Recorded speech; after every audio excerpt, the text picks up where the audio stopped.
Peace be to you. A man of the theater came to see me a few years ago,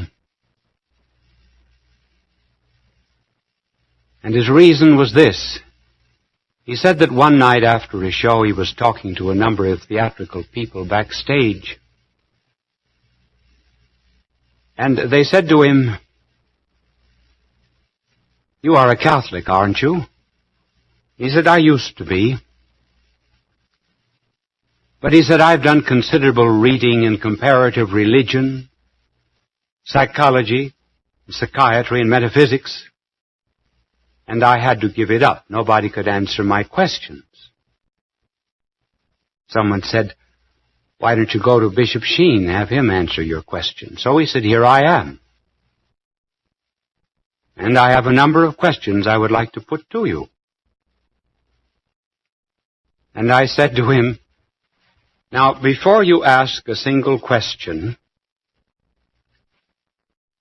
you go back to the hotel where you were living, get rid of that chorus girl you're living with,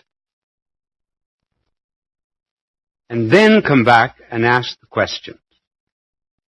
And he threw up his hands, laughed, and he said, "Oh, certainly. I'm trying to fool you just like I fool myself. That's the reason." I saw him not very long ago, and I said, "Well, you are still off the track, aren't you?" He said, "Yes, but I have not thrown away the map." Now here was a perfect example of someone covering up conscience. And it is of conscience that we would speak. For conscience carries on with us a kind of an unbearable repartee. We are very different from the rest of creatures, regardless of how much we insist on similarities. What makes us different is that we can reflect, turn back upon ourselves. No stone can ever turn a part of itself on another part of itself. No page of a book can so completely be absorbed in another page of the book that it understands that page. But we humans, we have the power of looking at ourselves in a kind of a mirror. We can be pleased with ourselves. We can be angry with ourselves. And so it is possible for us to have tensions of all kinds which do not happen to animals. You will never in your life see a rooster with an Oedipus complex. You will never see a pig with an Oedipus complex. No animal ever has a complex. Scientists have induced ulcers, indeed in some animals, but they were introduced by humans. The animal left to itself, however, never feels this tension. We do. We feel a tension between what we are and what we ought to be. Between the ideal and the fact. We are somewhat like a mountain climber. We see the peak way up at the top to which we're climbing and which we hope to attain. And down below, we see the abyss into which at any time we might fall. Now, why is it that conscience does trouble us this particular way? when it does not trouble the rest of creatures? Why is it we try to escape it? Think of how many abnormal ways there are of avoiding it. Sleeping tablets, alcoholism. These are just a few of the ways of avoiding this unbearable repartee. Then have you ever noticed how pessimistic some people become? They are always expecting rain on the day of the picnic. Everything is going to turn out to be a catastrophe. They know it. Why do they take this attitude? Because in their own heart and soul, they know very well that the way they are living and violating their conscience deserves some kind of an unfavorable judgment. And so they bring back that judgment upon themselves and are always awaiting the electric chair. Their judgments are influenced by this pessimistic attitude. Another psychological manifestation of avoidance of conscience is hypercriticism. The neighbor is always wrong. And have you ever noticed the letters that are sent to the newspapers? They begin with, "The trouble with my husband is this. I cannot stand my wife because my son is stubborn." And then in the ordinary affairs of life, the poor neighbor never can do anything good. Why this hypercritical attitude? Abraham Lincoln once gave the right answer to it. He was going into a hospital in Alexandria during the Civil War, and at a time when presidents were not well known because Brady had not circulated all of his photographs. And as he went into the hospital, some young man running out bumped into Lincoln, sent him sprawling on the floor, and shouted at Lincoln, "Get out of the way, you big, long, lean, lanky stiff." And Lincoln looked up at him and said, "Young man, what's troubling you on the inside?" And so with hypercriticism.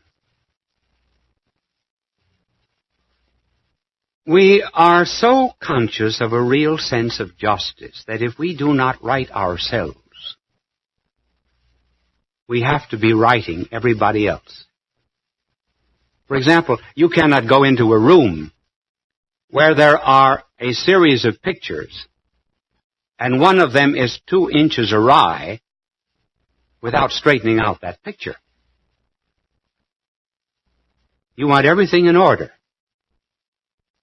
We want everything in order except ourselves. Then there are more serious escapes from this unbearable repartee. And in order to let you know that human nature has always acted in the same way, let us go back to Shakespeare. In his great tragedy, Macbeth,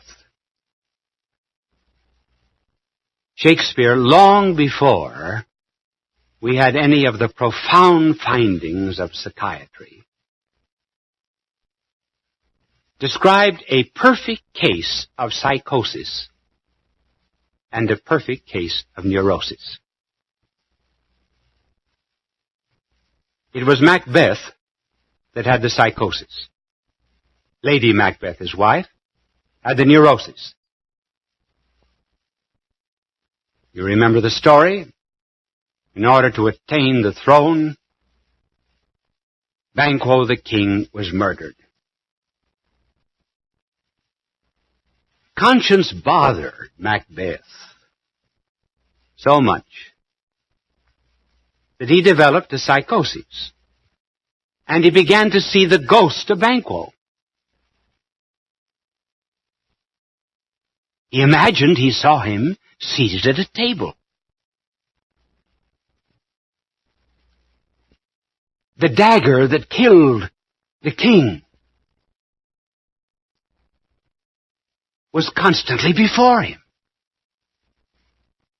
What is this dagger before my eyes? It was just imagination, but the projection of his inner guilt. And then note the great wisdom of Shakespeare in pointing out that whenever there is a revolution against conscience, there will very often come skepticism, doubt, atheism, a complete negation of the philosophy of life. And Macbeth reached a stage where to him life was just a candle. Out, brief candle. Life had no meaning. And so the petty pace creeps on from day to day. And all our yesterdays have lighted fools their way to dusty death. I tell you, skepticism, agnosticism, and atheism have not rational foundations. Their foundations are in the moral order. First, there was a revolt against conscience. Then look at Lady Macbeth. Her guilt manifested itself in a neurosis. And the maid said of Lady Macbeth that she washed her hands every quarter of an hour.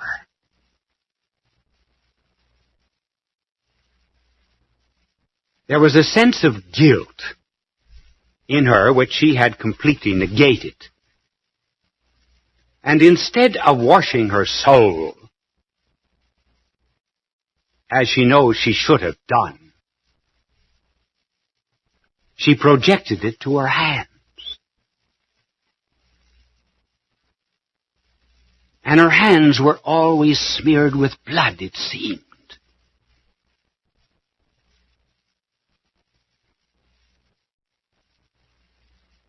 She said that not all the waters of the 7 seas were enough to wash this blood incarnadine from her hands.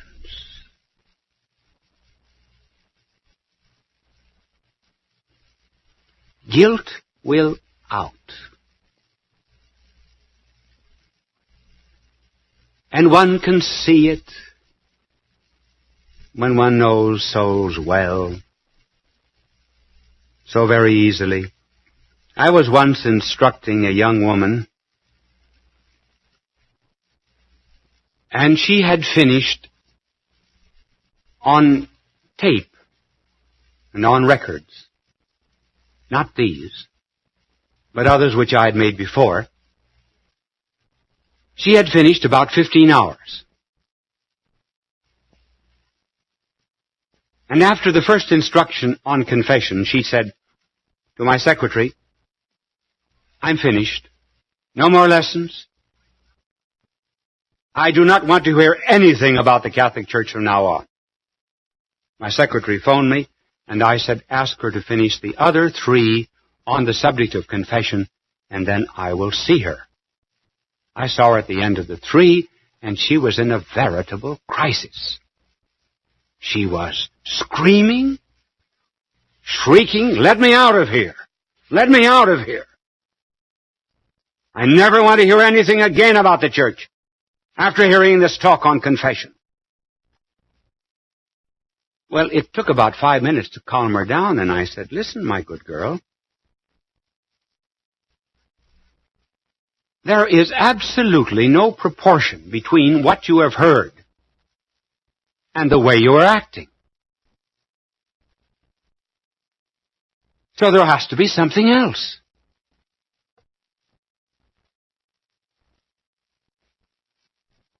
Do you know what I think is wrong? I think you've had an abortion. She said, "Yes." So happy that it was out. Now see how that bad conscience came out? An attack upon confession, the truths of faith. That was not the problem. Very often, we will find that an attack upon religion satisfies for the moment this uneasy conscience. Now, what does this conscience mean? What significance has it for us? Well, conscience is something like the United States government. The United States government is divided into 3 offices: the legislative, the executive, and the judicial. The legislative, Congress that makes laws. The executive, the president, who witnesses to the conformity of law and action. And finally, the Supreme Court, which judges that conformity. Now, we have all of these inside of us. First of all, we have a Congress. There's a law inside saying, "Thou shalt not." I might interrupt myself for a moment to define conscience very simply as conscience is that which makes you feel good after. And wrong is that which makes you feel bad after. So we have a law. Thou shalt not. Where does this law come from? From myself? No, if it did, I could do away with it. If I made it, I could unmake it.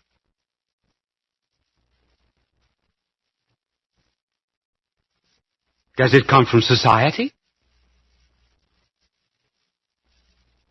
It does not, because sometimes conscience praises me when society condemns me.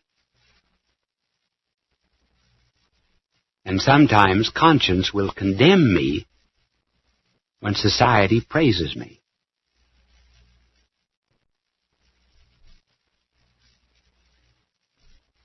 Where does it come from then? If not from myself. Where then does the executive side of conscience come from? It too judges whether or not I have obeyed that law. It says, I was there. I saw you. And though others will say, oh, pay no attention to it, one knows very well that one must.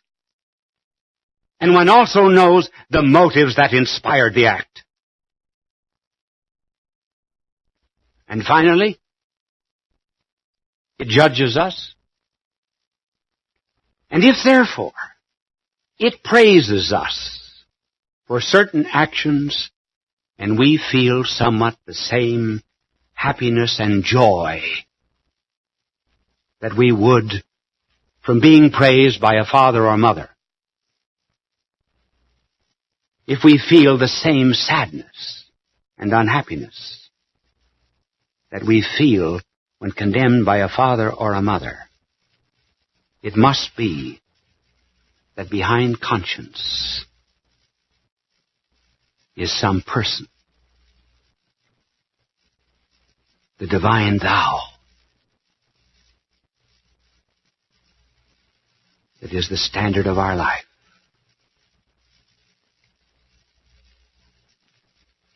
Most of the mental problems from which people suffer today is due to a mental revolt against this law which is written in their own hearts. And how often, just as soon as people return again to conscience, peace comes back, happiness. Life is very, very different. And that is what we are after. Peace of soul. Therefore, this unbearable repartee is only one side of conscience. It is the conscience that tells us when we do wrong, so that we feel on the inside as if we've broken a bone. The bone pains, because the bone is not where it ought to be. Our conscience troubles us, because the conscience is not where it ought to be. And thanks to this power of self-reflection that we have, we can see ourselves, and particularly at night. As the poet put it, every atheist is afraid in the dark. And it's a gentle voice saying, you are unhappy. This is not the way. Your freedom is never destroyed. But you feel the sweet summons. And you ask, well, why is it not stronger?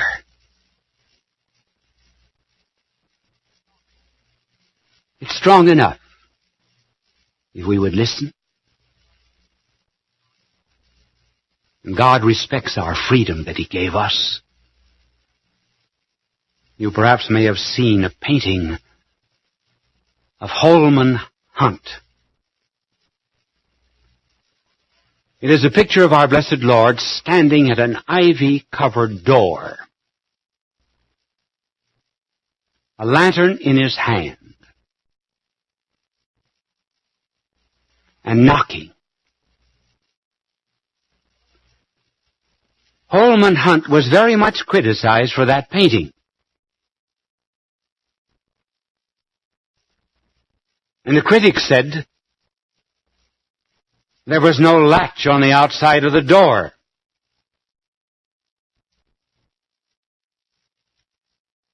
That was right. There was no latch on the outside of the door. It was conscience. The door is opened from the inside.